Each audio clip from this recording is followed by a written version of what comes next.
नमस्कार. काल एक दिवसीय सर्व मेडिकल जे व्यावसायिक आहेत यांचा भारतभर बंद हा होता आणि आता आपण मांडवगण फराटा येथील साई मेडिकल केमिस्ट ड्रगिस्ट या मेडिकलजवळ आहोत. आता आपण कालच्या यशस्वी बंदबद्दल आपण मेडिकल चालक यांना माहिती विचारणार आहोत.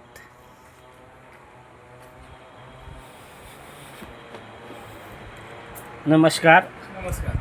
कालचा आपला बंद हा जो होता तो कशा पद्धतीने यशस्वी झाला की काय, त्याबाबत काय अडचणी आल्या आपल्याला?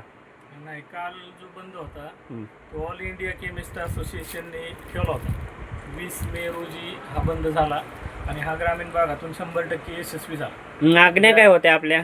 यात सगळ्यात पहिली मागणी होती ऑनलाईन औषध विक्री बंद करावी, हां. ज्यामुळे सध्या गर्भपाताची औषधं असतील, ज्यामुळे व्यसनाधीन होत आहेत मुलं, अशी व्यसनांची ज्यांनी व्यसन लागू शकतं अशी औषधं आहेत किंवा झोपेच्या गोळ्या आहेत, या गोळ्यांचं या औषधांचं मोठ्या प्रमाणात ऑनलाईन विक्री चालू झाली. ती बंद करण्यासाठी हा बंद ती प्रमुख मागणी आमची होती. अजून दुसऱ्या काय मागण्या होत्या का? अजूनही 2-3 मागण्या होत्या आणि त्याबद्दल सरकार चांगल्या पद्धतीने यावर विचार करणार असं आम्हाला एकंदरीत वाटते. आपल्याला काय सांगावं असं वाटतं का शासनाला? शासनाने या सगळ्या मागण्यांवर व्यवस्थित एकदा विचार करून या मागण्यांवर सगळा सकारात्मक असा निर्णय घ्यावा. हे पहा, आज आपण पाहतो कोणत्याही मेडिकल चालकाकडे आपण कोणतीही गोळी घ्यावयास गेल्यानंतर पहिला महाराष्ट्र शासनाचा नियम आहे की कोणत्याही व्यक्तीची गोळ्या औषधं खरेदी करताना डॉक्टरची चिठ्ठी आवश्यक असते. हा नियम जर स्थानिक मेडिकल चालकांना आहे, तोच नियम हा ऑनलाईन घरोघरी जाऊन औषधं विक्री करतात यांना शासनाकडून खरंच लावला जातो का? हा पेशंट रुग्णहितार्थ हा सर्वात महत्त्वाचा प्रश्न आहे. त्याचबरोबर जर स्थानिक मेडिकलच्या ठिकाणी आपण जर कोणतीही औषधं घेतली, त्याचा जर काय विपरीत परिणाम झाला तर संबंधित मेडिकल चालकाला हे शोधता येऊ शकतं. परंतु ऑनलाईनवाल्यांना आपण कुठं शोधणार?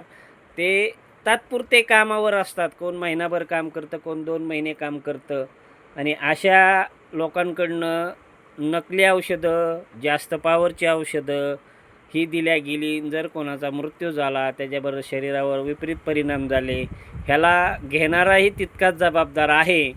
तरी ग्राहकांच्या वतीने आम्ही असे सुचवत आहोत की जे ऑनलाईन औषध खरेदी करतात त्यांनी आपल्या जवळच्या मेडिकल चालकांकडेच जावं.